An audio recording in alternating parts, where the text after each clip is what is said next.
Volví a casa para buscar los documentos del coche y escuché a mi hija hablando con alguien por teléfono. Hice todo como dijiste, querida. Sí, yo misma saboteé los frenos del coche de ella. Nos vemos ya en el funeral de mi madre. Mi hija soltó una carcajada. Cerré la puerta silenciosamente detrás de mí. Llamé a una grúa y llevé mi coche a la casa de mi nuera. Es un regalo, de mí y de tu marido, le dije. Y por la noche, otra sorpresa aún esperaba a mi hija. Pero déjenme contarles cómo llegué hasta ahí. Como una mañana normal se convirtió en la peor pesadilla de mi vida. Y cómo esa pesadilla se transformó en la venganza más dulce que jamás imaginé. Todo comenzó 3 semanas antes. Yo, Antonia, 71 años, viuda desde hace 15, madre de 2 hijos. Bueno, madre de 1 ahora. Mi Jorge murió hace 3 años en un accidente de tránsito que destrozó mi corazón en 1000 pedazos. Desde entonces, mi hija Ángela era todo lo que me quedaba de sangre. O eso creía. Vivía sola en la misma casa donde cría a mis hijos, una casa modesta pero llena de recuerdos. Cada rincón guardaba voces de cumpleaños, navidades, llantos y risas.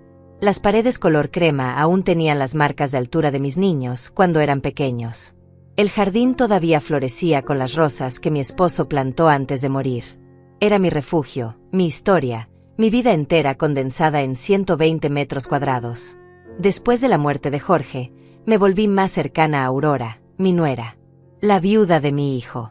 Ella quedó sola con 2 niños pequeños, Tadeo de 8 años y Julieta de 5. Yo la ayudaba cuando podía, cuidaba de los niños, cocinaba para ellos los domingos. Aurora trabajaba como enfermera en el hospital municipal, turnos largos y agotadores. Era una buena mujer. Leal. Honesta. Todo lo que una madre podría desear para su hijo. Mi hija Ángela, por otro lado, siempre fue diferente. Casada con Eduardo desde hace 20 años, vivían en una casa más grande que la mía, en un barrio mejor. Eduardo trabajaba en ventas, o eso decía. Siempre con trajes caros, relojes relucientes, perfumes importados. Aparentaban tener dinero, mucho dinero. Pero yo conocía la verdad. Las apariencias engañan. Ángela nunca tuvo hijos. Decía que no quería arruinar su cuerpo, que tenía otros planes para su vida. Yo lo acepté, aunque en secreto me dolía no tener nietos de ella. Pero tenía a Tadeo y Julieta, los hijos de Jorge y Aurora. Ellos llenaban ese vacío con sus risas y abrazos. 3 semanas antes de aquella mañana maldita, Ángela vino a visitarme. Algo inusual. Ella casi nunca venía. Siempre estaba ocupada con sus amigas, sus cenas, sus viajes. Pero ese día llegó con una sonrisa amplia y un pastel de limón que compró en la panadería cara del centro. «Mamá, necesito hablar contigo sobre algo importante», me dijo mientras servía café en las tazas de porcelana que fueron de mi abuela. Se sentó frente a mí en la mesa de la cocina, cruzó las piernas y me miró con esos ojos que heredó de su padre. «Es sobre tu testamento». Mi testamento. No era un tema que me gustara discutir, pero a mi edad ya no podía ignorarlo. Después de la muerte de Jorge, había dividido todo en partes iguales. 50% para Ángela, 50% para los nietos, los hijos de Jorge. La casa, mis ahorros, todo lo que mi esposo y yo construimos durante 40 años de matrimonio. No era mucho, tal vez unos $150,000 en total, pero era mi legado. «Creo que deberías reconsiderarlo», dijo Ángela con voz suave, casi dulce. «Aurora ya tiene su vida resuelta.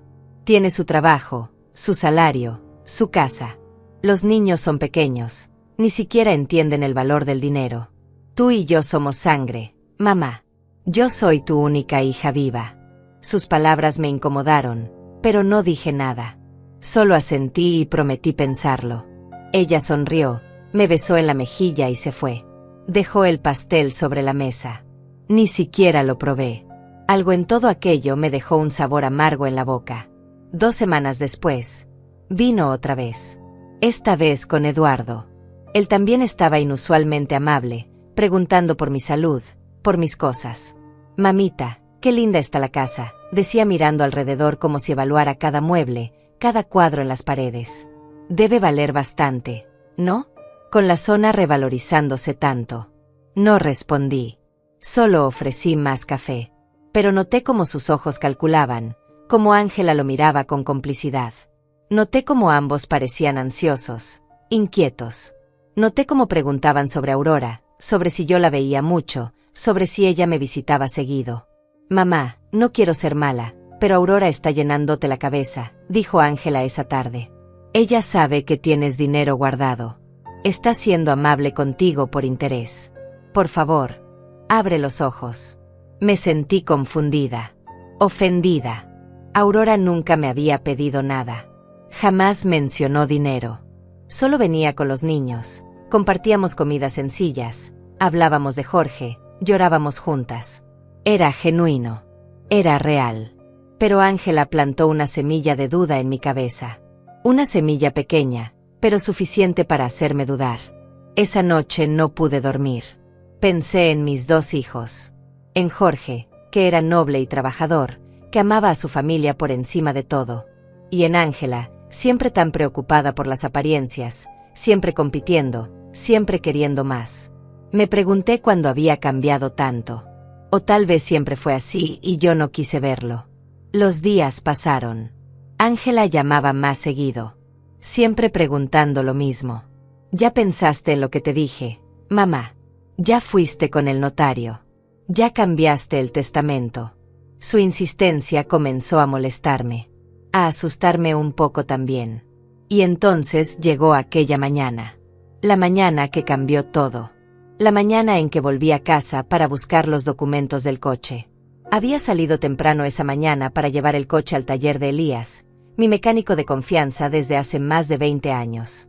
El motor hacía un ruido extraño, un zumbido que no me gustaba nada. A mi edad, uno aprende a confiar en los instintos. Y mi instinto me decía que algo no estaba bien con ese coche. «Elías, necesito que revises todo», le dije cuando llegué a su taller a las 8 de la mañana. El lugar olía a aceite y metal, las paredes estaban cubiertas de calendarios viejos y herramientas colgadas en orden perfecto. Él era un hombre de unos 50 años, manos callosas, mirada honesta. El tipo de persona que ya no abunda en este mundo. «Doña Antonia, claro que sí. Déjemelo aquí y en un par de horas lo reviso completo», me dijo limpiándose las manos con un trapo grasiento. «Pero necesito que me traiga los documentos del coche, los papeles del seguro. Los necesito para hacer la factura correcta». Los documentos. Los había dejado en casa, en el cajón de la cocina donde guardaba todos los papeles importantes. Suspiré. No quería caminar de regreso, eran casi 15 cuadras, pero tampoco quería hacer esperar a Elías. Además, el día estaba hermoso, soleado, con una brisa suave. Pensé que la caminata me vendría bien. «Vuelvo en media hora», le dije. Él asintió y ya estaba abriendo el capó de mi viejo sedán gris cuando salí del taller. Caminé despacio, disfrutando del aire fresco, saludando a los vecinos que encontraba en el camino. La señora Marta regando sus plantas, el joven Javier abriendo su tienda de abarrotes, los niños yendo a la escuela con sus mochilas rebotando en sus espaldas. Era una mañana común, ordinaria, hermosa en su simplicidad. Llegué a casa 20 minutos después. Saqué las llaves de mi bolso y abrí la puerta principal. Y entonces lo escuché. La voz de Ángela. Mi hija estaba dentro de mi casa. Me quedé paralizada en la entrada. Ella no sabía que yo había salido. Ella pensaba que yo seguía durmiendo, o tal vez no esperaba que volviera tan pronto. Su voz venía de la sala, clara, fuerte, segura. «Hice todo como dijiste, querida». Sí, yo misma saboteé los frenos del coche de ella. Nos vemos ya en el funeral de mi madre. El mundo se detuvo. El aire se volvió pesado, irrespirable. Mis piernas dejaron de responderme. Mis manos comenzaron a temblar tan violentamente que las llaves cayeron al suelo con un sonido metálico que resonó como un disparo en el silencio de mi horror. Y entonces ella se rió. Una carcajada. Genuina. Alegre. Satisfecha. Cerré la puerta con tanta suavidad como pude, rogando que el pequeño clic del pestillo no la alertara. Me quedé ahí, en mi propio porche, con el corazón golpeando tan fuerte dentro de mi pecho que pensé que explotaría. 71 años. Una vida entera siendo madre. Sacrificándome. Trabajando. Amando. Y mi propia hija acababa de confesar que intentó matarme. Los frenos. Ella saboteó los frenos de mi coche. El mismo coche que ahora estaba en el taller de Elías. El mismo coche con el que yo planeaba ir al mercado, bajar por esa carretera sinuosa y peligrosa donde las curvas son cerradas y los barrancos profundos. Ella quería que yo muriera. Y quería que pareciera un accidente. Mi mente trabajaba a 1000 por hora a pesar del shock. Ángela había venido a casa. Había entrado sin que yo supiera. Tal vez tenía copia de las llaves. Tal vez llevaba días entrando cuando yo no estaba. La idea me provocó náuseas. Mi propia casa, mi refugio, violado por mi propia sangre. Pero lo que más me dolió, lo que atravesó mi corazón como una lanza, fue esa risa. Esa maldita risa. No había duda en ella. No había culpa. Solo satisfacción. Como si hablar de mi muerte fuera algo divertido, algo que la llenaba de alegría. Caminé hacia la esquina de la calle con pasos de zombi, alejándome de mi casa antes de que ella saliera y me viera. Me apoyé contra un poste de luz y respiré profundo, tratando de no desmayarme, tratando de no gritar. ¿Con quién estaba hablando? ¿Quién era esa querida a la que mencionó? ¿Eduardo? ¿Una amante? ¿Una cómplice? ¿Cuánto tiempo llevaban planeando esto? ¿Días? ¿Semanas? ¿Meses? Y entonces recordé. Las visitas insistentes. Las preguntas sobre el testamento. La presión constante para que yo cambiara mi voluntad. Los comentarios venenosos sobre Aurora. Todo encajó como piezas de un rompecabezas macabro. Ángela quería mi herencia. Toda.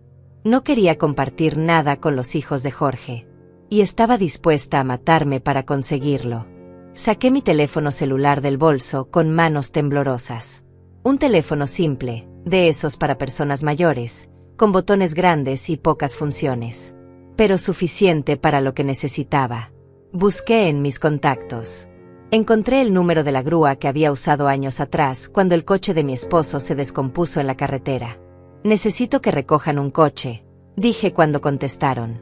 Mi voz sonaba extrañamente calmada, fría, calculadora. Como si no fuera mía.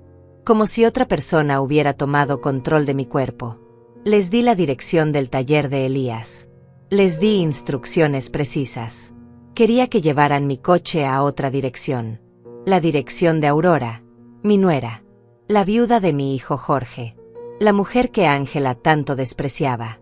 Mientras esperaba a que la grúa llegara, mi mente comenzó a trabajar. El shock inicial se transformó en algo diferente. Algo frío. Algo calculado. Si mi hija quería jugar con la muerte, entonces yo le enseñaría cómo se jugaba ese juego. Pero con mis reglas. Caminé de regreso al taller de Elías.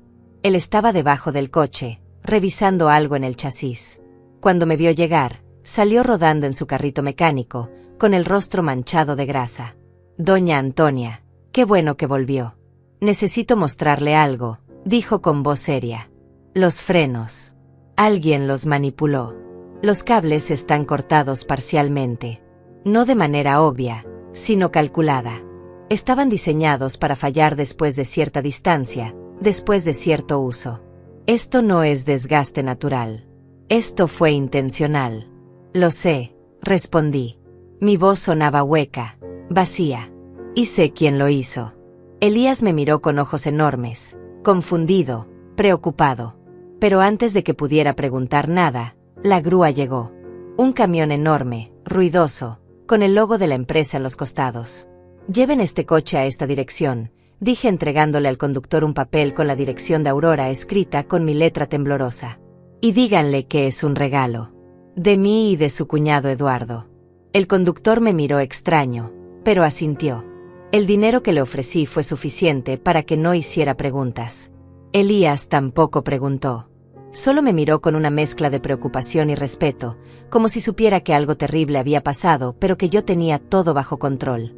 Mientras veía cómo subían mi coche a la grúa, mi mente ya estaba 3 pasos adelante. Ángela pensaba que yo estaría muerta en unas horas, que mi coche fallaría en esa carretera peligrosa, que yo caería por el barranco y que todo parecería un trágico accidente. Pero ahora, ese coche estaba yendo hacia Aurora. Y esa noche, tenía planes para mi querida hija. Planes que ella nunca vería venir. Caminé hasta la casa de Aurora. Necesitaba llegar antes que la grúa, necesitaba prepararla para lo que venía. Mis piernas dolían, mi espalda protestaba con cada paso, pero la adrenalina me mantenía en movimiento. Era como si mi cuerpo hubiera olvidado que tenía 71 años y estuviera funcionando con pura rabia y determinación. Aurora vivía en un pequeño departamento a 20 cuadras de mi casa. Un lugar modesto en un edificio de 3 pisos, con paredes color arena y balcones estrechos donde ella cultivaba plantas aromáticas. Subí las escaleras despacio, aferrándome al barandal, jadeando un poco cuando llegué al segundo piso. Toqué la puerta. Escuché pasos pequeños corriendo dentro, risas infantiles. Julieta abrió, su carita iluminándose cuando me vio. «Abuela Antonia», gritó lanzándose a mis brazos. Yo la abracé, sintiendo como las lágrimas amenazaban con salir. Esta niña, estos niños, eran inocentes en todo esto. Eran la luz que quedaba en mi familia después de tanta oscuridad. Aurora apareció detrás de ella, secándose las manos en un trapo de cocina. Llevaba su uniforme de enfermera, el cabello recogido en una cola de caballo simple. Su rostro mostró sorpresa al verme. «Antonia, qué sorpresa. Pasa, pasa. ¿Está todo bien? Te ves pálida». Entré al departamento. Era pequeño pero limpio, ordenado. Los juguetes de los niños estaban organizados en cajas, los muebles eran viejos pero cuidados. En las paredes había fotos de Jorge, de los niños, de momentos felices que ahora parecían pertenecer a otra vida. «Necesito hablar contigo», dije con voz baja. «Es importante. ¿Los niños pueden ir a jugar a su cuarto?» Aurora me miró con preocupación, pero asintió. «Tadeo, Julieta, vayan a su habitación un momento. La abuela y yo necesitamos hablar de cosas de adultos». Los niños obedecieron, aunque Tadeo me lanzó una mirada curiosa antes de irse. Ese niño era observador, igual que su padre. Cuando la puerta de su cuarto se cerró, Aurora se sentó frente a mí en el pequeño sofá color gris. «¿Qué pasó?», preguntó tomando mi mano. Sus manos eran suaves, cálidas, las manos de alguien que cuidaba enfermos todo el día pero que aún tenía ternura para dar. Y entonces se lo conté todo. Cada palabra que Ángela había dicho por teléfono. Los frenos saboteados. El plan para matarme. La grúa que estaba en camino trayendo mi coche aquí. Todo salió de mí como un río desbordado, y Aurora me escuchó con los ojos cada vez más grandes, la mano llevándose a la boca en shock absoluto. «Dios mío. Antonia. Dios mío. Esto es intento de asesinato. Tenemos que llamar a la policía. Ahora mismo». «Todavía no», dije apretando su mano. «Primero necesito que hagas algo por mí. Cuando llegue la grúa con mi coche, acepta el regalo. Actúa sorprendida, feliz, agradecida. Di que es el mejor regalo que has recibido. Pero no lo uses. No te acerques a él. En un rato vendré con Elías, mi mecánico. Él lo revisará completo, arreglará los frenos, dejará todo en perfecto estado. Y entonces sí lo podrás usar». «¿Pero por qué? ¿Por qué darme el coche a mí?» «Porque Ángela necesita pensar que su plan funcionó», expliqué. «Ella no sabe que yo descubrí todo. Ella cree que yo moriré hoy en ese coche. Si ve que te lo regalé a ti, pensará que fui yo quien murió en el accidente. Dejemos que piense eso por unas horas. Dejemos que se relaje, que baje la guardia. Y esta noche, tendrá la sorpresa de su vida». Aurora me miró con una mezcla de miedo y admiración. «Antonia, esto es peligroso. Ángela ya intentó matarte una vez. Si descubre que sabes». «No lo descubrirá», la interrumpí. «Confía en mí. Yo traje a esa mujer al mundo, la conozco mejor que nadie. Sé cómo piensa, sé cómo actúa. Y ahora, finalmente, veo quién es en realidad». Nos quedamos en silencio unos momentos. Aurora tenía lágrimas en los ojos. «No puedo creer que tu propia hija hiciera esto. No puedo creer que alguien sea capaz de...» «El dinero. Aurora. El dinero convierte a las personas en monstruos. Ángela siempre tuvo envidia de lo que otros tenían. Siempre quiso más, siempre compitió. Cuando Jorge murió y yo me acerqué más a ti y a los niños, ella lo vio como una amenaza. Vio que yo los amaba, que ustedes estaban en mi testamento. y decidió que era más fácil matarme que compartir. 15 minutos después, escuchamos el rugido del camión de la grúa afuera. Aurora y yo nos miramos. Ella respiró profundo, se secó los ojos y bajó las escaleras. Yo me quedé en el departamento, mirando por la ventana, viendo cómo descargaban mi viejo sedán gris frente al edificio. El conductor habló con Aurora. Desde arriba no podía escuchar las palabras, pero vi cómo ella actuaba sorprendida, cómo se llevaba las manos al pecho, cómo sonreía y asentía. Era buena actriz. O tal vez simplemente era buena persona tratando de ayudarme.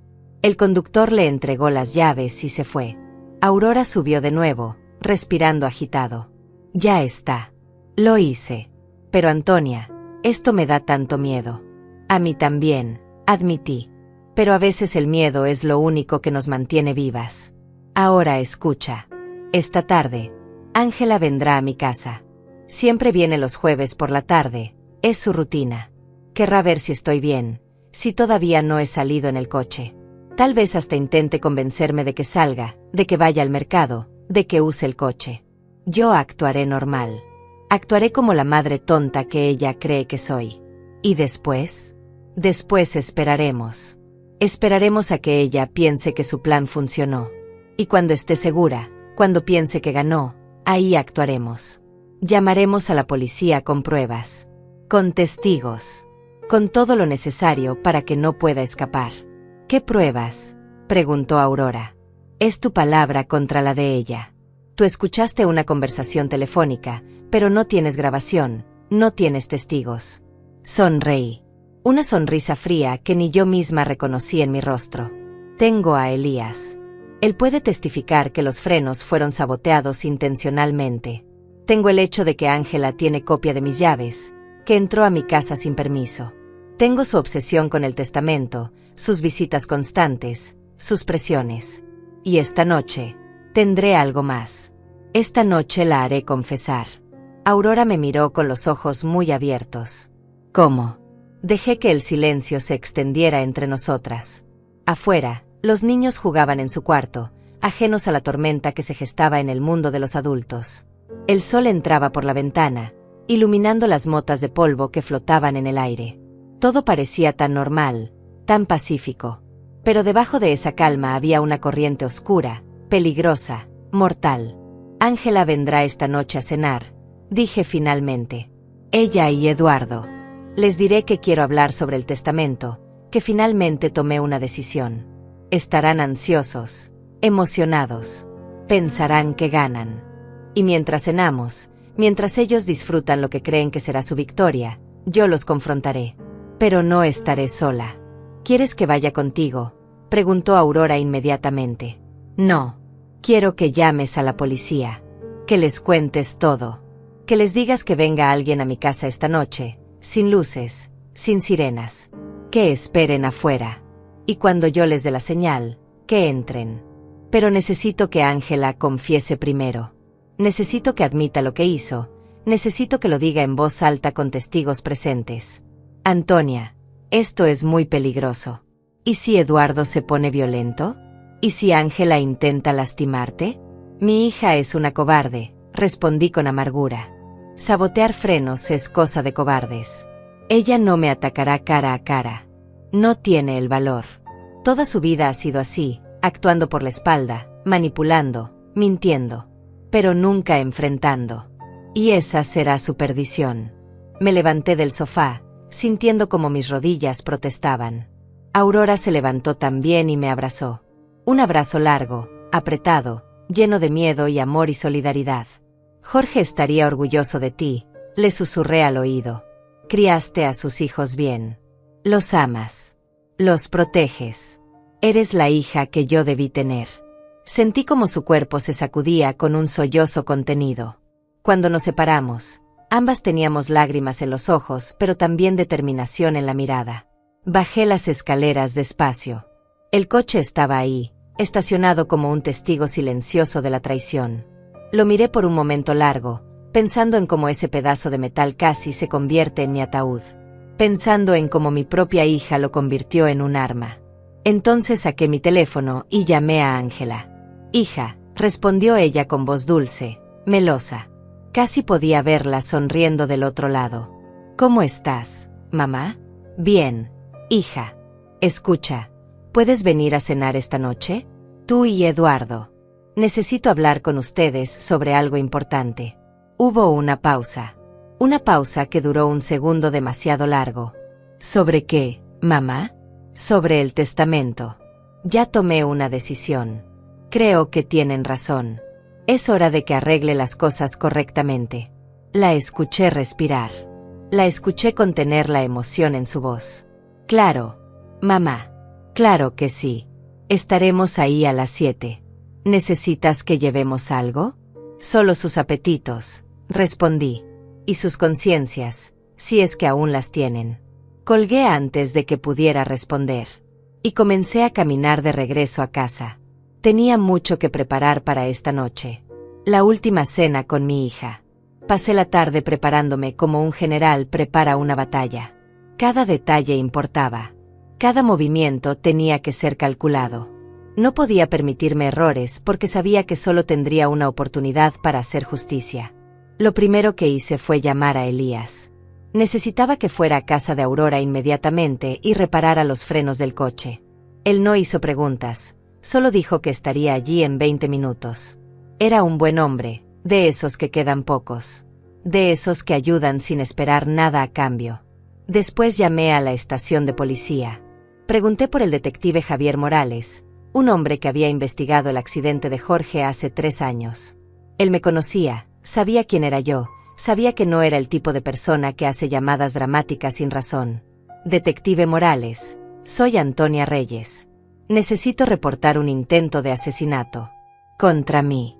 Y la responsable es mi hija. Hubo silencio del otro lado. Luego su voz, seria, profesional. Doña Antonia, ¿está usted a salvo en este momento? Sí. Pero necesito que venga esta noche a mi casa. Ella vendrá a cenar con su esposo. Y yo la haré confesar. Pero necesito que ustedes estén ahí, escuchando, como testigos. Sin que ella lo sepa. Le conté todo. Los frenos saboteados, la conversación que escuché, el testimonio de Elías sobre la manipulación intencional del coche. Él escuchó sin interrumpir, tomando notas mentales, haciendo preguntas específicas sobre horarios, sobre evidencias, sobre testigos. Doña Antonia, esto es muy irregular. Lo correcto sería que usted viniera a la estación y presentara una denuncia formal. Y entonces ella escaparía, respondí con firmeza. Ella tiene dinero, tiene contactos. Eduardo tiene amigos en lugares importantes. Si saben que los descubrí, desaparecerán antes de que puedan hacer algo. Necesito que la atrapen con las manos en la masa, detective. Necesito que la escuchen confesar. Otra pausa larga. Luego un suspiro. Está bien. Estaré ahí a las 6:30. Con otro oficial. Nos quedaremos fuera, en un vehículo sin identificación. Pero doña Antonia, si en algún momento siente que está en peligro, grite. Entramos inmediatamente. ¿Entendido? Entendido. Y detective, gracias por creerme. Soy padre, doña Antonia. No puedo imaginar hacer lo que su hija hizo. Estaremos ahí. Colgué y me senté en mi cama, sintiendo el peso de todo esto cayendo sobre mis hombros. Durante unos minutos, me permití llorar. Llorar por la hija que creí tener y que nunca existió. Llorar por los años desperdiciados creyendo que ella me amaba. Llorar por la traición más profunda que un corazón de madre puede experimentar. Pero las lágrimas se secaron rápido. No había tiempo para la autocompasión. Tenía trabajo que hacer. Caminé hasta la cocina y comencé a preparar la cena. Decidí hacer algo especial, irónico en su simplicidad. Pollo asado con papas, el plato favorito de Ángela cuando era niña. Cuando todavía era inocente, cuando todavía tenía alma. Si es que alguna vez la tuvo. Mientras cocinaba, recordé todas las cenas que habíamos compartido en esta mesa. Los cumpleaños, las navidades, los domingos familiares. Jorge siempre sentado a mi derecha, Ángela a mi izquierda. Mi esposo a la cabecera. Todos riendo, compartiendo historias, siendo una familia. ¿En qué momento se rompió todo? ¿En qué momento el amor se convirtió en codicia? ¿En qué momento mi hija decidió que mi muerte valía más que mi vida? Tal vez siempre fue así. Tal vez yo simplemente no quise ver las señales. Los pequeños celos cuando Jorge recibía más atención. Las mentiras pequeñas que se volvieron más grandes. La manipulación sutil que ejercía sobre todos nosotros. Los signos estuvieron ahí siempre, pero el amor de madre es ciego. Y yo fui la más ciega de todas. A las 5 de la tarde, la mesa estaba puesta. Platos blancos, cubiertos relucientes, vasos de cristal que fueron el regalo de bodas de mis padres. Todo perfecto, todo hermoso, como la última cena que era. Me duché y me cambié de ropa. Me puse un vestido color verde oscuro, sencillo pero elegante.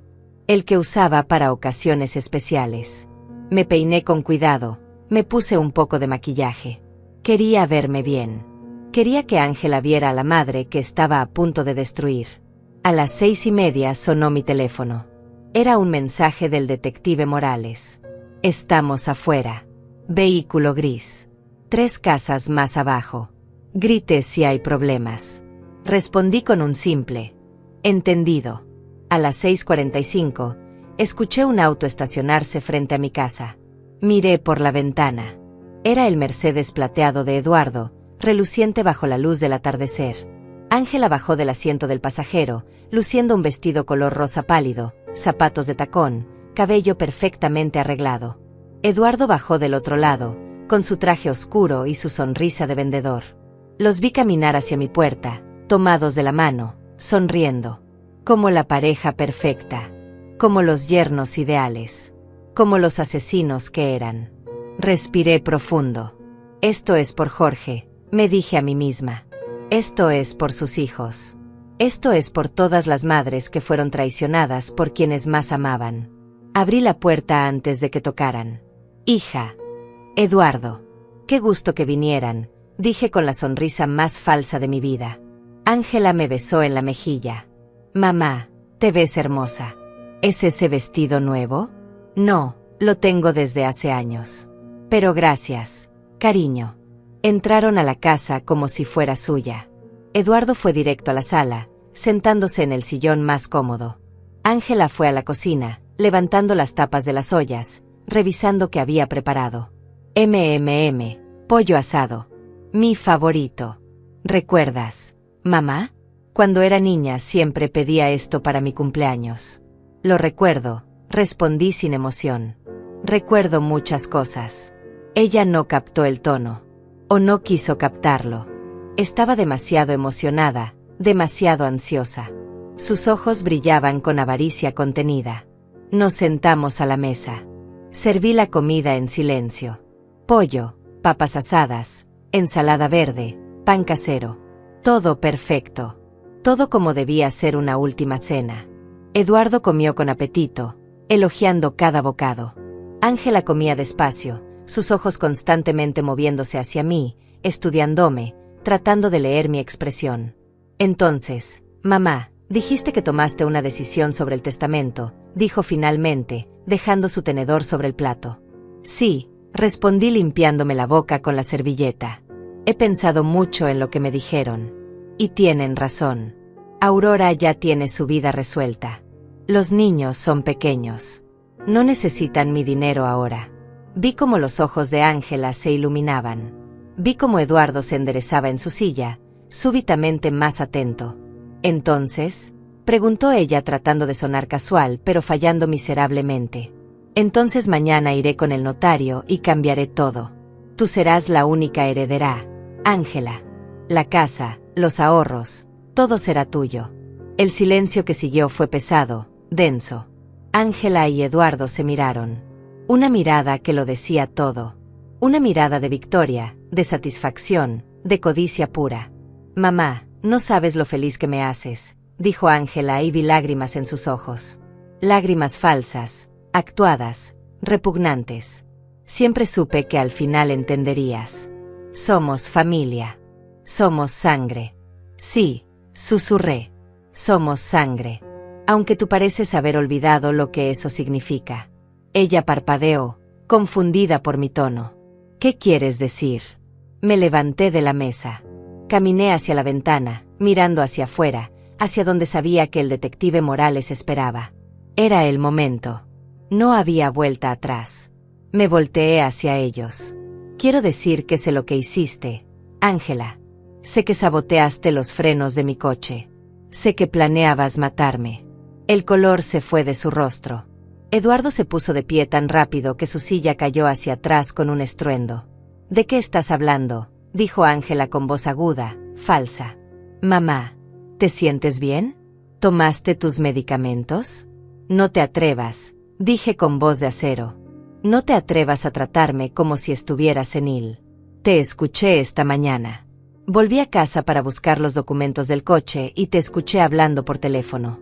Hice todo como dijiste, querida. Yo misma saboteé los frenos.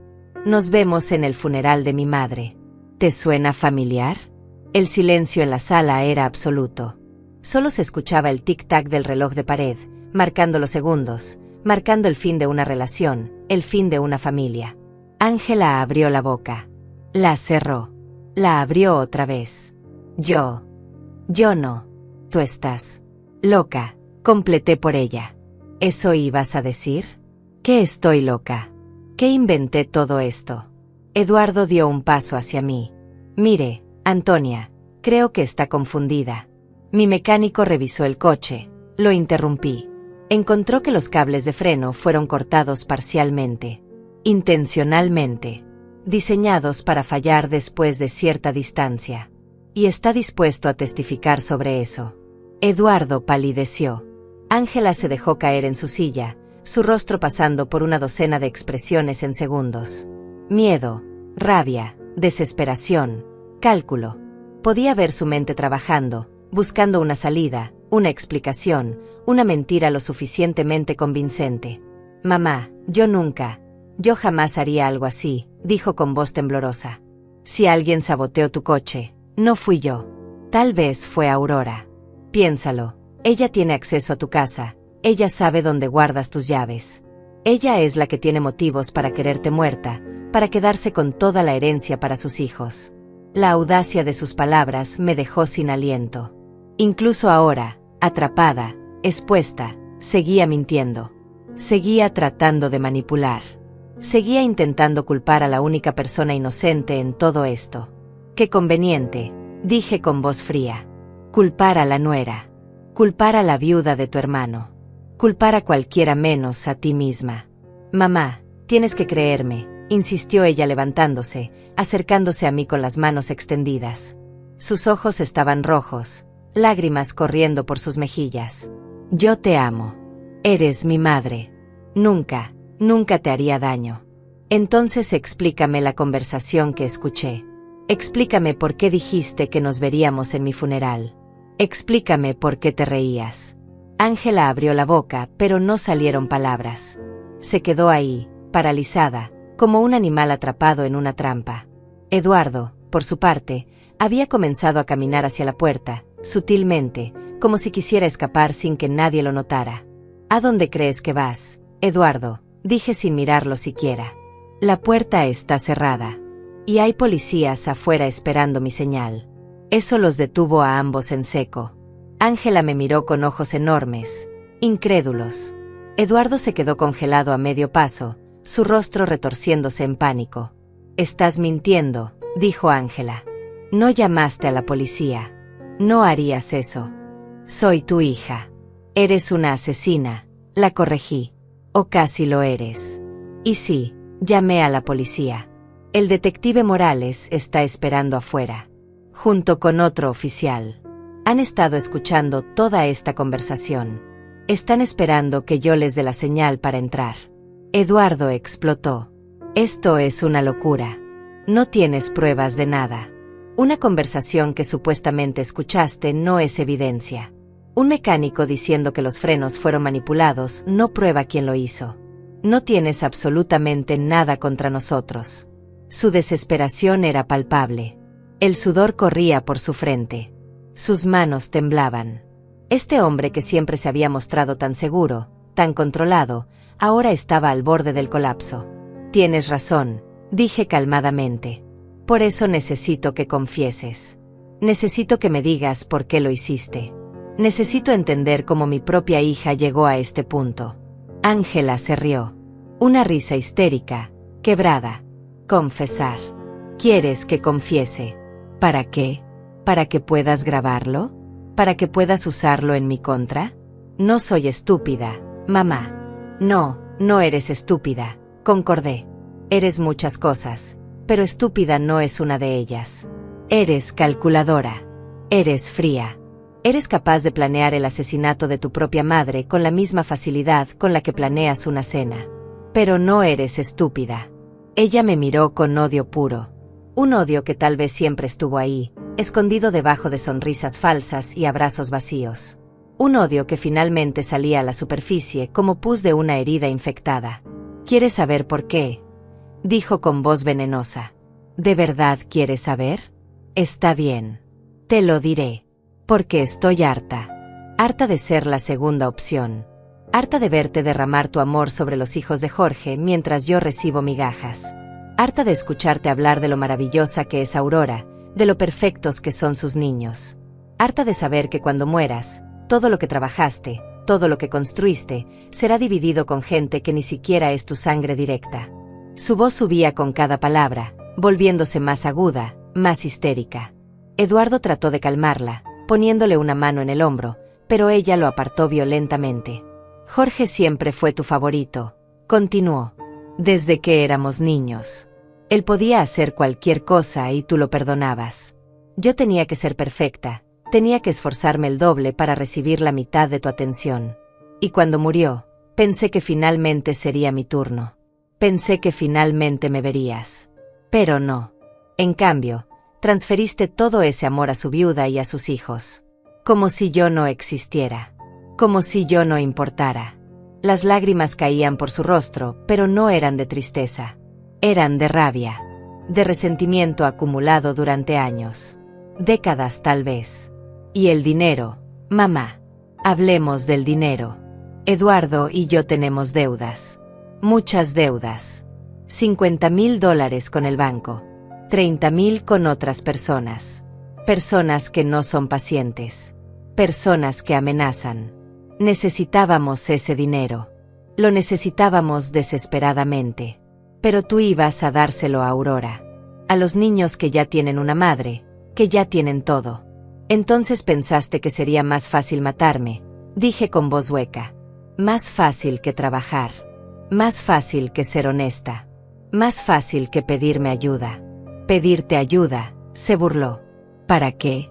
¿Para qué me dieras $1,000 y me dijeras que administrara mejor mi dinero? ¿Para qué me sermonearas sobre responsabilidad financiera mientras tú te preparabas para dejarle $150,000 a una nuera que solo lleva 3 años en la familia? Lleva 3 años como viuda, la corregí. Pero estuvo casada con tu hermano durante 10 años. 10 años en los que tú apenas los visitabas. 10 años en los que estabas demasiado ocupada con tu vida perfecta, tu casa grande, tus amigas elegantes. Aurora estuvo ahí cuando Jorge tuvo el accidente. Ella sufrió. Ella lloró. Ella crió a sus hijos sola. Se ganó cada centavo de esa herencia con su dolor y su sacrificio. Ángela se limpió las lágrimas con rabia. Qué noble de tu parte, mamá. Qué generosa. Lástima que no vivirás para ver cómo Aurora gasta tu dinero. Eduardo finalmente habló, su voz desesperada.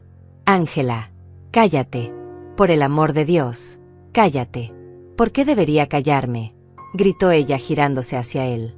Ya sabe todo. Ya arruinó todo. Los policías están afuera. Ya perdimos. ¿Qué importa ahora lo que diga? Importa para tu sentencia, dijo una voz desde la puerta. Todos nos volteamos. El detective Morales estaba ahí, en el umbral, con su placa colgando de su cuello. Detrás de él había otro oficial, joven, con la mano cerca de su pistola. No escuchamos que entraran. No escuchamos la puerta abrirse.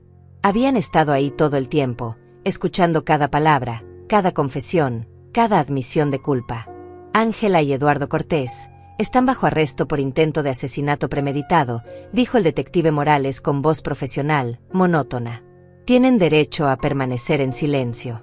Todo lo que digan puede y será usado en su contra en una corte de justicia. El otro oficial se acercó a Eduardo primero, sacando las esposas. Eduardo no resistió, simplemente se dejó esposar, su rostro gris, sus ojos vacíos. Estaba en shock, o tal vez finalmente había aceptado que todo había terminado. Ángela, sin embargo, se volvió hacia mí con una última mirada de odio puro. Espero que estés feliz, mamá. Espero que esto te haga sentir bien. Acabas de destruir a tu propia hija. Tú te destruiste sola, respondí. Yo solo me aseguré de sobrevivir. El detective Morales se acercó a Ángela con las esposas. Ella no opuso resistencia, pero tampoco dejó de mirarme, incluso cuando le ponían las manos detrás de la espalda, incluso cuando la guiaban hacia la puerta. Doña Antonia, dijo el detective antes de salir. Necesitaremos que venga a la estación mañana para hacer una declaración formal. Y necesitaremos el testimonio de su mecánico. Estaré ahí, prometí. Y Elías también. Los vi llevarse a mi hija y a mi yerno. Los vi meterlos en el coche patrulla, las luces rojas y azules iluminando toda la calle, despertando a los vecinos, creando un espectáculo que sería el chisme del barrio durante meses. Me quedé parada en la puerta, viendo cómo se alejaban, viendo cómo mi familia, lo que quedaba de ella, se desintegraba completamente.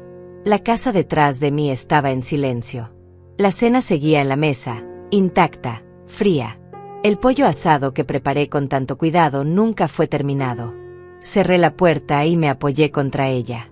Mis piernas finalmente cedieron y me deslicé hasta el suelo, sentándome ahí, en el pasillo de entrada, en la casa que ya no se sentía como un hogar. Y lloré. Lloré como no había llorado desde la muerte de Jorge. Lloré por la hija que perdí, aunque tal vez nunca la tuve. Lloré por los años desperdiciados creyendo en una mentira. Lloré por la familia que se había roto de maneras que nunca podría repararse. No sé cuánto tiempo pasé sentada en ese suelo frío. Tal vez fueron minutos. Tal vez fue una hora. El tiempo había perdido significado. Todo lo que conocía, todo en lo que creía, se había derrumbado en una sola noche. Mi hija era una asesina frustrada. Mi yerno era su cómplice. Y yo era una tonta que había vivido ciega durante años. El sonido del timbre me sacó de mi estupor. Me levanté con dificultad, mis rodillas protestando, mi espalda rígida por estar sentada en esa posición incómoda. Abrí la puerta sin siquiera preguntar quién era. Ya no me importaba. Ya no tenía miedo. Lo peor ya había pasado. Era Aurora. Tenía los ojos rojos de llorar, el cabello despeinado, todavía vestida con su uniforme de enfermera. Detrás de ella estaban Tadeo y Julieta, ambos en pijama, con caras de confusión y sueño. Antonia, escuché lo que pasó. Los vecinos vieron las patrullas. ¿Estás bien? Dios mío, por supuesto que no estás bien. ¡Qué pregunta tan estúpida! Entró sin esperar invitación y me abrazó. Un abrazo real, cálido, genuino. El tipo de abrazo que mi propia hija nunca me dio. Me aferré a ella como un náufrago se aferra a un salvavidas, y volví a llorar, ahora sobre su hombro, sintiendo como ella me acariciaba el cabello y me susurraba palabras tranquilizadoras. Los niños nos miraban desde la entrada, sus ojitos grandes llenos de preocupación. Tadeo, el mayor, fue el primero en acercarse. Abuela Antonia, ¿por qué lloras? ¿Te lastimaron? No, mi amor, dije tratando de recomponerme. No me lastimaron. Solo estoy triste. ¿Por qué estás triste?, preguntó Julieta con su vocecita aguda. ¿Podemos hacer algo para que te sientas mejor? Miré a esos dos niños, tan inocentes, tan puros, y sentí una punzada en el corazón. Ellos habían perdido a su padre. Y ahora, por asociación, perderían también a su tía. Aunque francamente, Ángela nunca había sido una tía presente. Nunca los visitaba, nunca les llevaba regalos, nunca preguntaba por ellos. Para ella, estos niños siempre fueron competencia, obstáculos entre ella y el dinero que creía merecer. Ya me están haciendo sentir mejor con solo estar aquí, les dije forzando una sonrisa. Aurora los mandó a la sala a ver televisión. Cuando estuvimos solas en la cocina, ella se sentó frente a mí y tomó mis manos entre las suyas. ¿Qué pasó exactamente?, preguntó. Solo sé que arrestaron a Ángela y Eduardo. El detective Morales llamó para confirmar que yo necesitaré testificar. Le conté todo. Cada detalle de la cena, cada palabra de la confrontación, cada segundo de la confesión de Ángela. Aurora me escuchó en silencio, su rostro mostrando horror, incredulidad, tristeza. Cuando terminé, ella tenía lágrimas en los ojos. Antonia, lo siento tanto. Siento que hayas tenido que pasar por esto. Siento que tu propia hija... No puedo ni decirlo. Es demasiado horrible. Lo más horrible es que parte de mí lo vio venir, admití. Las señales estuvieron ahí siempre. Los celos, la envidia, la frialdad. Pero yo las ignoré porque quería creer que mi hija era mejor de lo que era. Quería creer que el amor de madre podía cambiarla, mejorarla. Pero no puedes mejorar lo que está podrido desde adentro. No digas eso. Tú fuiste una buena madre. Esto no es tu culpa. No lo es. Me pregunto dónde me equivoqué. ¿La consentí demasiado? ¿Fui muy dura? ¿Comparé demasiado a mis hijos? Jorge siempre fue más fácil de amar, es verdad. Era amable, generoso, noble. Ángela siempre fue más complicada, más egoísta. Pero era así desde que nació o yo la hice así. Aurora apretó mis manos. Antonia, escúchame bien. Cada persona es responsable de sus propias decisiones. Ángela eligió la codicia sobre el amor. Eligió el dinero sobre su propia madre. Eso no tiene nada que ver con cómo la criaste. Eso tiene que ver con quién es ella en su esencia. Tal vez tenía razón. O tal vez solo trataba de hacerme sentir mejor. En cualquier caso, agradecí sus palabras. Nos quedamos despiertas hasta tarde esa noche. Aurora preparó té de manzanilla y nos sentamos en la sala mientras los niños dormían acurrucados en el sofá. Hablamos de todo y de nada. De Jorge, de los viejos tiempos, de los planes futuros. Evitamos hablar de Ángela porque ese tema era demasiado doloroso, demasiado fresco. A las 2 de la madrugada, finalmente convencí a Aurora de que se fuera a casa con los niños. Ella no quería dejarme sola, pero yo insistí. Necesitaba tiempo para procesar todo, para estar sola con mis pensamientos, para empezar el largo proceso de sanar. Después de que se fueron, caminé por la casa vacía. Cada habitación guardaba recuerdos. La sala donde celebramos tantas Navidades. El comedor donde compartimos tantas cenas. El cuarto de Ángela, que mantuve intacto todos estos años, con sus muñecas de infancia todavía en los estantes, sus trofeos escolares todavía en la pared. Entré a ese cuarto y lo miré con ojos nuevos. Todo parecía diferente ahora. Las muñecas parecían siniestras en la penumbra. Los trofeos parecían recordatorios de una niña que siempre necesitó ser la mejor, la primera, la única. Las fotos en las paredes mostraban a una Ángela sonriente, pero ahora esa sonrisa parecía falsa, calculada. Abrí su closet. Su ropa de adolescente todavía colgaba ahí, vestidos que nunca tuve corazón para regalar. En el estante superior había cajas con sus cosas. Cartas, diarios, recuerdos. Bajé una de las cajas y me senté en su cama. Dentro encontré su diario de cuando tenía 15 años. Lo abrí con manos temblorosas, sabiendo que estaba invadiendo su privacidad, pero ya sin importarme. Ella había invadido algo mucho más sagrado que la privacidad. Había invadido la confianza, el amor, la santidad de la relación madre-hija. Las primeras páginas eran típicas de una adolescente. Quejas sobre la escuela, sobre sus amigas, sobre chicos que le gustaban. Pero después, las entradas se volvieron más oscuras. Odio como mamá siempre habla de Jorge. Odio como él es perfecto y yo nunca soy suficiente. Odio como todos lo aman y a mí apenas me notan. Página tras página de resentimiento. De envidia. De odio hacia su hermano. Y hacia mí también. Mi madre nunca me entiende. Ella solo ve lo que quiere ver. Algún día les demostraré a todos que soy mejor que Jorge. Algún día tendré todo y él no tendrá nada. Cerré el diario sintiendo náuseas. Esto había estado aquí todo el tiempo. Esta oscuridad, este veneno, había estado creciendo en mi hija durante décadas. Y yo nunca lo vi. O tal vez no quise verlo. Volví a poner la caja en su lugar y salí del cuarto, cerrando la puerta detrás de mí. No volvería a entrar ahí. Ese cuarto ahora era una tumba, un monumento a la hija que perdí. O que nunca tuve. Me fui a mi propia habitación y me acosté, pero el sueño no llegó. Mi mente no paraba de reproducir los eventos del día. La conversación telefónica que escuché. La cara de Ángela cuando la confronté. Sus palabras venenosas. Su confesión. Su arresto. Y pensé en el futuro. En el juicio que vendría. En tener que testificar contra mi propia hija. En verla sentada en el banquillo de los acusados, vestida con el uniforme naranja de los prisioneros, mirándome con odio. En escuchar cómo el juez dictaba sentencia. En saber que pasaría años, tal vez décadas, en prisión. Parte de mí sentía satisfacción. Justicia. Ella había intentado matarme y ahora pagaría por eso. Pero otra parte de mí, esa parte que todavía era madre a pesar de todo, sentía un dolor tan profundo que apenas podía respirar. Al amanecer, finalmente me quedé dormida. Soñé con Jorge. Estábamos en el jardín, él tenía 10 años otra vez, persiguiendo mariposas entre las rosas. Ángela también estaba ahí, pero era una sombra, una figura oscura que observaba desde la distancia, siempre afuera, siempre separada. Me desperté con el sol ya alto en el cielo. Eran las 10 de la mañana. Había dormido más de lo que pensé. Mi cuerpo dolía, mi cabeza palpitaba, mis ojos estaban hinchados de tanto llorar. Me levanté y me preparé para el día. Tenía que ir a la estación de policía a las 2 de la tarde para hacer mi declaración formal. Tenía que ser fuerte. Tenía que mantenerme firme.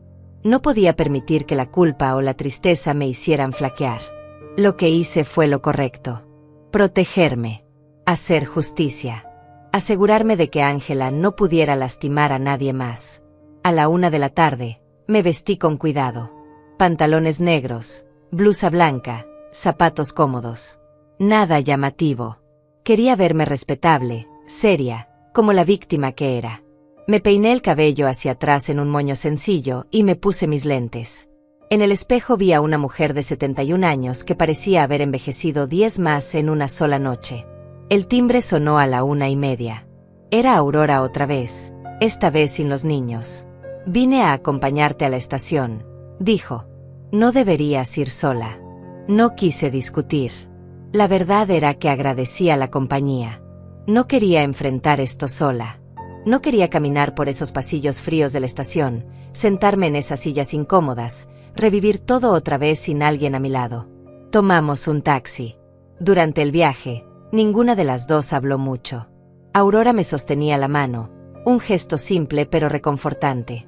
El taxista, un hombre mayor con bigote gris, nos miraba por el espejo retrovisor con curiosidad, pero no preguntó nada. La estación de policía era un edificio gris y cuadrado, sin ningún encanto arquitectónico. Dentro olía a café viejo y papel. Había gente esperando en bancas de plástico, algunos llorando, otros hablando en voz baja con abogados. Era un lugar de tragedias, de finales, de justicia fría e impersonal. El detective Morales nos recibió en la entrada. Doña Antonia. Aurora. Gracias por venir. Por favor, síganme. Nos llevó a una sala de interrogatorios pequeña con paredes color beige y una mesa de metal en el centro.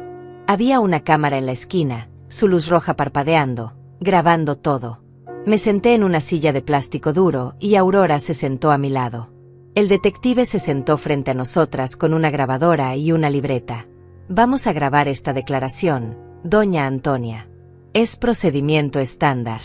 ¿Está lista para comenzar? Asentí. Estoy lista. Y entonces conté toda la historia otra vez. Desde el principio. Desde las visitas extrañas de Ángela, sus preguntas sobre el testamento, su insistencia en que yo cambiara mi voluntad. Conté sobre la mañana que volví a casa por los documentos del coche. Conté cada palabra que escuché a través de esa puerta. Cada sílaba quedó grabada no solo en la cinta, sino en mi memoria para siempre. El detective tomaba notas, hacía preguntas específicas, pedía detalles. ¿A qué hora exactamente escuchó la conversación? ¿Qué tono de voz usaba su hija? ¿Mencionó algún nombre específico? ¿Dijo cuánto tiempo llevaba planeándolo? Respondí todo lo mejor que pude. Algunas cosas las recordaba con claridad perfecta. Otras eran borrosas, distorsionadas por el shock y el horror. Pero hice mi mejor esfuerzo. Después me preguntó sobre la cena. Sobre cómo preparé todo, cómo los recibí, qué dijimos. Le conté sobre la confesión de Ángela, sobre cómo admitió haber saboteado el coche, sobre cómo reveló las deudas de $80,000 que tenían ella y Eduardo. $80,000, repitió el detective levantando una ceja. Eso es mucho dinero. ¿Sabe en qué lo gastaron? Negué con la cabeza. Ángela siempre vivió por encima de sus posibilidades.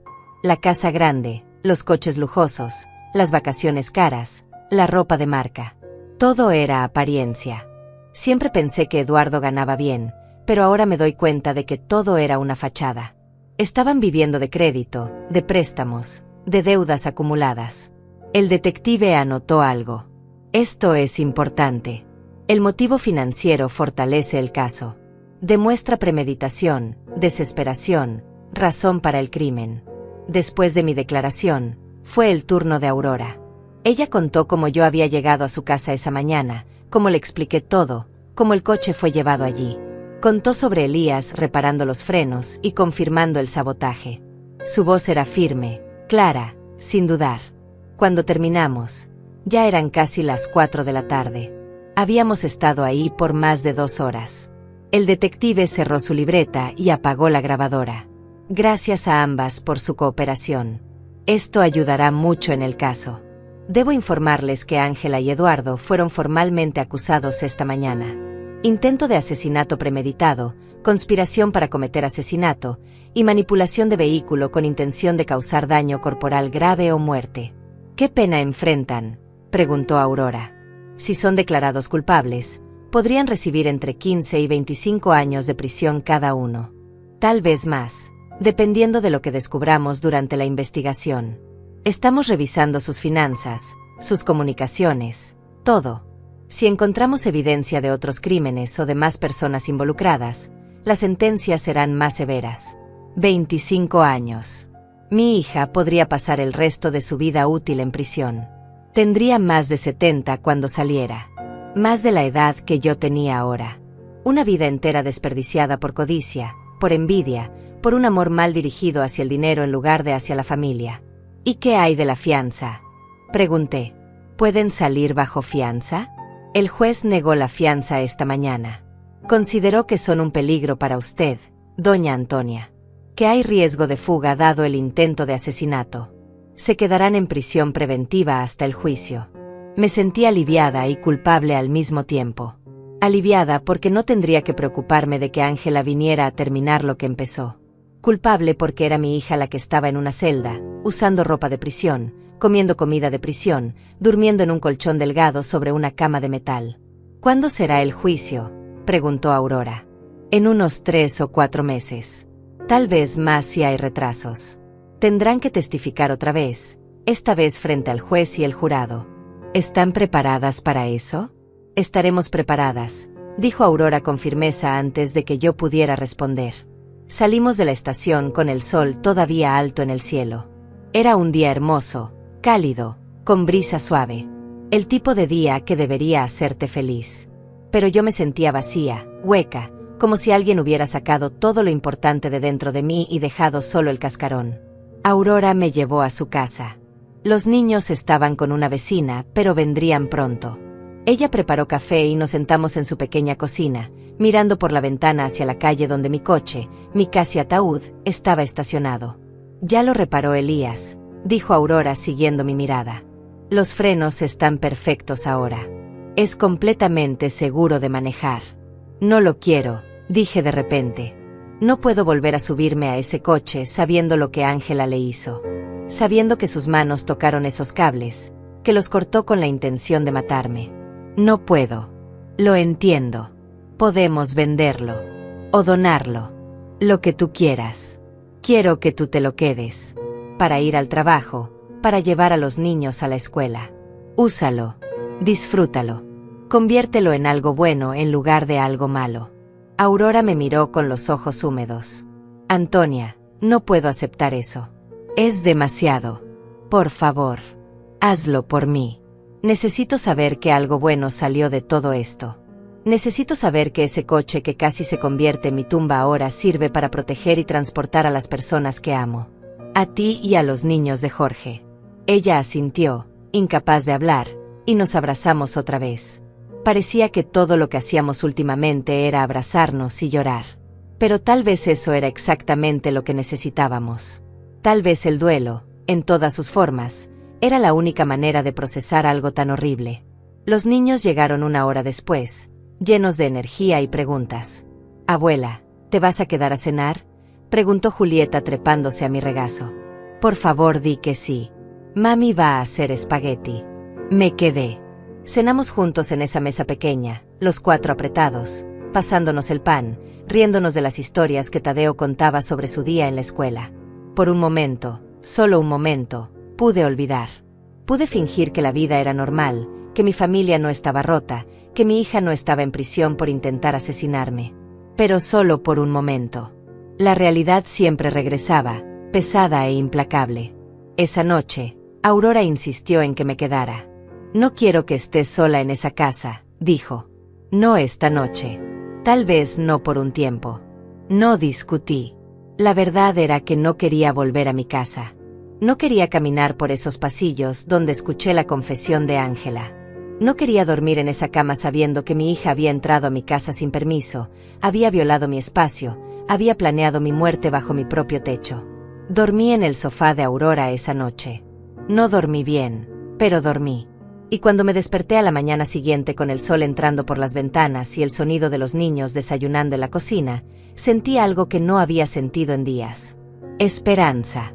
Pequeña, frágil, pero ahí. Los siguientes días se convirtieron en semanas, y las semanas en meses. La vida continuaba, aunque transformada, aunque marcada por la tragedia. Me mudé temporalmente con Aurora y los niños. Mi casa quedó vacía, esperándome, pero yo no estaba lista para volver. Cada vez que pasaba frente a ella, sentía un escalofrío. Ese lugar que había sido mi hogar durante décadas ahora era el escenario de la peor traición de mi vida. La noticia del arresto de Ángela se esparció por el vecindario como pólvora. Los vecinos me miraban con una mezcla de lástima y curiosidad mórbida. Algunos cruzaban la calle para evitarme, incómodos con la tragedia que yo representaba. Otros se acercaban con palabras torpes de consuelo que solo hacían que me sintiera peor. «Nunca imaginé que Ángela fuera capaz de algo así», decía la señora Marta mientras regaba sus plantas. «Siempre la vi tan educada, tan bien vestida». «Las apariencias engañan», respondía yo sin emoción. «Más de lo que imaginas». Durante ese tiempo, el detective Morales me mantenía informada sobre el progreso del caso. Habían encontrado evidencia adicional que fortalecía la acusación. Mensajes de texto entre Ángela y Eduardo discutiendo sus deudas, sus planes. Un registro de búsquedas en Internet sobre cómo sabotear frenos de automóviles sin dejar rastro. Compras de herramientas específicas pagadas con la tarjeta de crédito de Eduardo 2 días antes del sabotaje. También descubrieron algo más. Algo que me heló la sangre cuando me lo contaron. Ángela había aumentado mi póliza de seguro de vida 6 meses atrás. Había falsificado mi firma en los documentos. Si yo hubiera muerto en ese accidente, ella habría cobrado $200,000 adicionales además de la herencia. $200,000. Ese era el precio que mi hija había puesto a mi vida. Ese era el valor que yo tenía para ella. No como madre, no como persona, sino como mercancía, como fuente de ingresos. También investigaron la llamada telefónica que escuché esa mañana. La querida con quien Ángela hablaba resultó ser Sofía, su mejor amiga desde la universidad. Una mujer que yo había recibido en mi casa docenas de veces, que había comido en mi mesa, que me había abrazado y llamado Doña Antonia con aparente cariño. Sofía también fue arrestada como cómplice. Ella sabía del plan. Había alentado a Ángela. Incluso había ayudado a investigar métodos para hacer que el accidente pareciera natural. Las conversaciones entre ellas, recuperadas de sus teléfonos, eran perturbadoras. Hablaban de mi muerte como si planificaran unas vacaciones, con la misma frivolidad, la misma despreocupación. Cada revelación era una puñalada. Cada pieza de evidencia me mostraba cuán profunda era la conspiración, cuán calculado había sido todo. No fue un momento de locura, un impulso repentino. Fue planeado durante meses, ejecutado con precisión, diseñado para no dejar rastros. Aurora fue mi ancla durante todo este tiempo. Ella me escuchaba llorar por las noches, Me preparaba té cuando las pesadillas me despertaban, me obligaba a comer cuando el apetito desaparecía. Los niños, sin entender completamente lo que pasaba, me traían dibujos y me contaban historias que me hacían sonreír a pesar de todo. Un día, casi 2 meses después del arresto, Tadeo me preguntó directamente: «Abuela, ¿por qué la tía Ángela está en la cárcel?». Aurora empezó a intervenir, pero yo la detuve. El niño merecía una respuesta. No toda la verdad, no los detalles horribles, pero algo de verdad.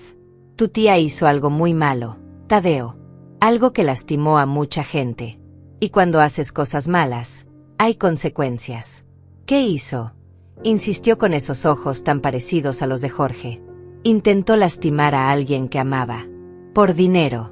El niño pensó por un momento. ¿Te intentó lastimar a ti? Me sorprendió su percepción. Sí, admití. A mí. ¿Por eso ya no viene a visitarnos?, preguntó Julieta desde el sofá donde jugaba con sus muñecas. Por eso, mi amor. Y no volverá por mucho tiempo. Los niños aceptaron esto con la resiliencia que solo los niños poseen. Para ellos, la vida continuaba. La escuela, los juegos, los amigos. El drama de los adultos era algo distante, algo que tocaba sus vidas pero no las consumía. Ojalá yo pudiera ser así. Ojalá pudiera dejar todo atrás y simplemente seguir adelante. Pero cada noche, cuando cerraba los ojos, veía el rostro de Ángela. A veces era la niña pequeña que fui, inocente y sonriente. Otras veces era la mujer que se reía mientras planeaba mi muerte. Y me preguntaba cuándo había dejado de ser una y se había convertido en la otra. El abogado de Ángela me contactó 3 semanas antes del juicio. Quería que me reuniera con mi hija, que escuchara su lado de la historia, que considerara pedir clemencia al juez. Me negué. No tenía nada que decirle a Ángela. Y definitivamente no quería escuchar más mentiras, más manipulaciones, más intentos de hacerme sentir culpable por su propia maldad. Eduardo, por otro lado, aceptó un acuerdo con la fiscalía. Testificaría contra Ángela a cambio de una sentencia reducida. 15 años en lugar de 25. El detective Morales me explicó que esto era común, que los cómplices a menudo traicionaban a sus socios cuando se enfrentaban a décadas en prisión. Qué irónico, pensé. Eduardo traicionando a Ángela de la misma manera que ambos me traicionaron a mí. No sentí pena por ninguno de los dos. Solo un vacío donde alguna vez hubo amor familiar. Finalmente llegó la fecha del juicio. 3 meses y medio después de aquella mañana horrible. Me vestí con cuidado ese día, eligiendo un traje gris sencillo. Aurora me acompañó, dejando a los niños con su vecina. Elías también vino, listo para testificar sobre el sabotaje mecánico. El detective Morales estuvo presente, por supuesto, y varios otros testigos que la fiscalía había reunido. El juzgado era imponente, con techos altos y bancos de madera oscura. Todo olía a papel viejo y justicia. Nos sentamos en la sección reservada para víctimas y testigos.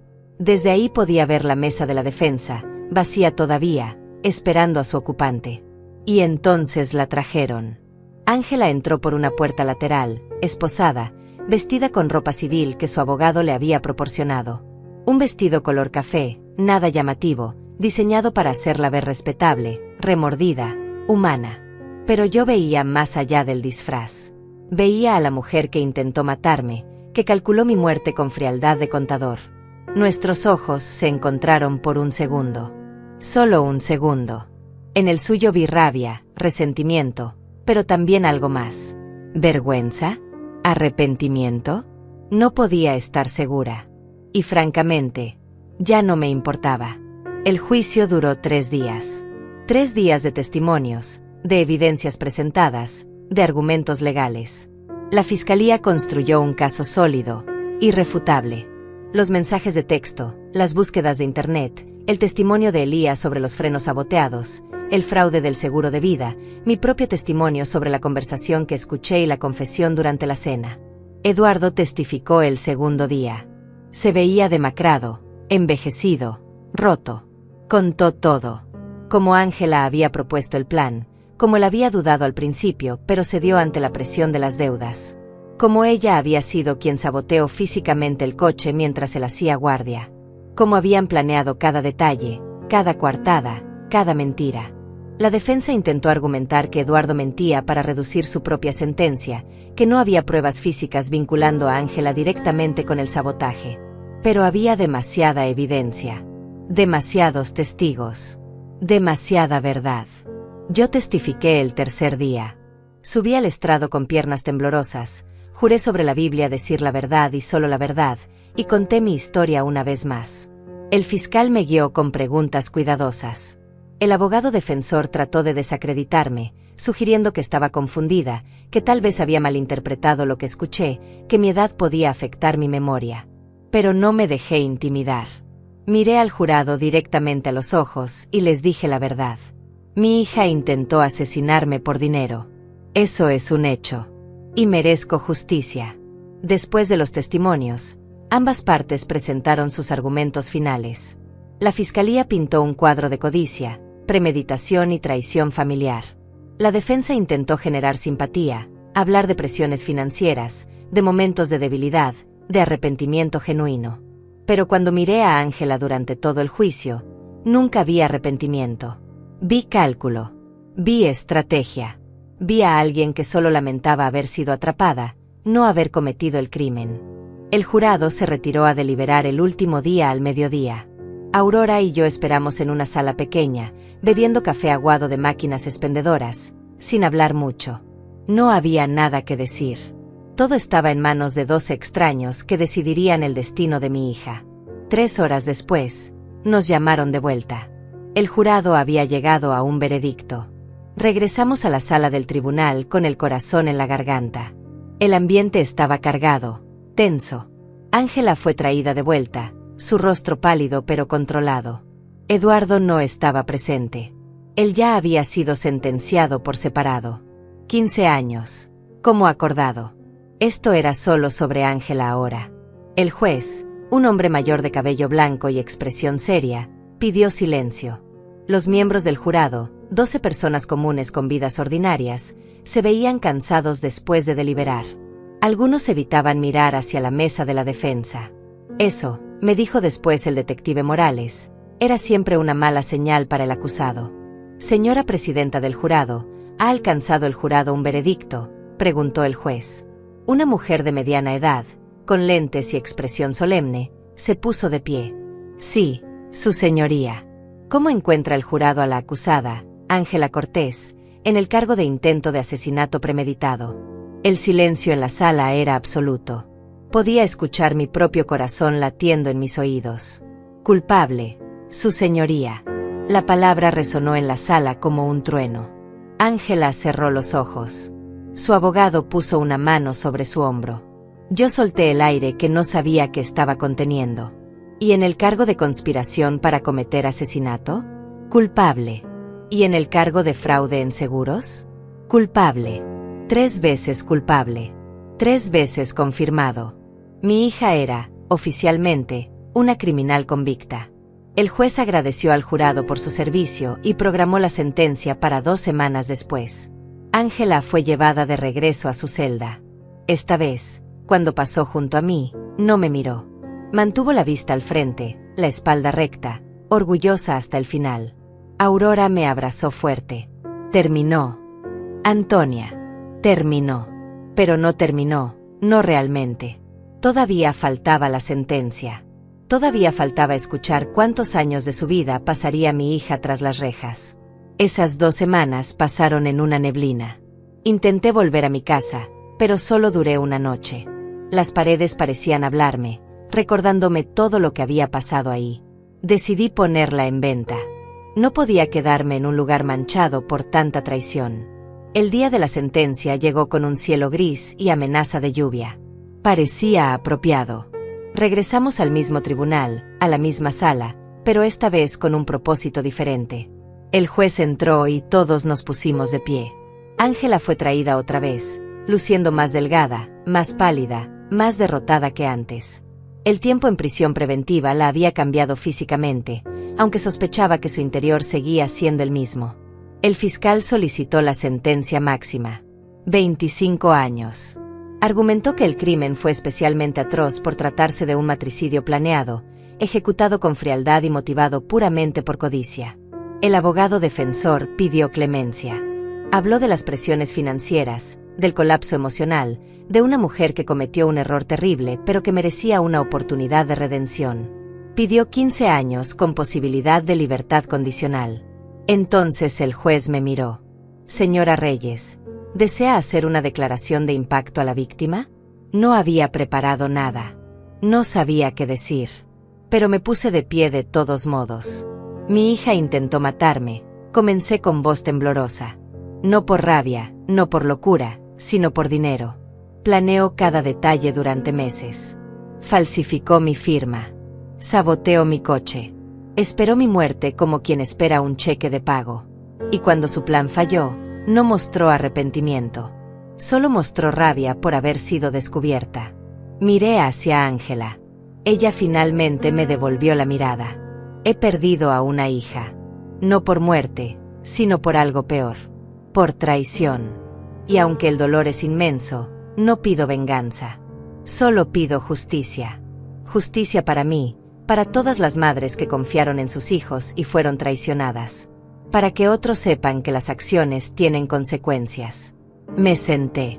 Aurora apretó mi mano. El juez asintió.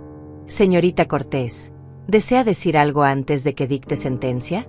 Ángela se puso de pie lentamente. Por un momento pensé que se disculparía, que finalmente mostraría algo de humanidad. Pero no.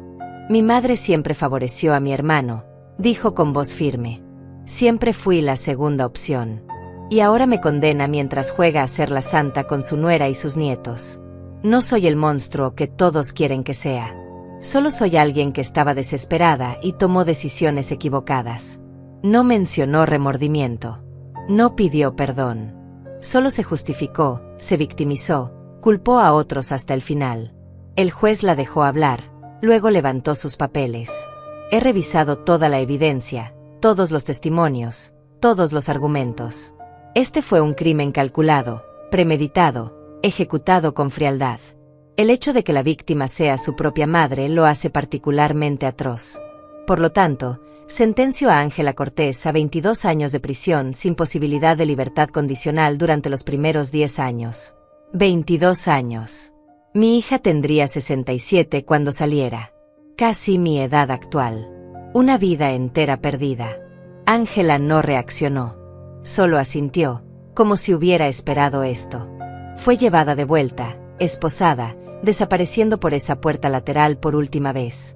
Salimos del juzgado bajo una lluvia ligera. Aurora abrió su paraguas y lo compartió conmigo.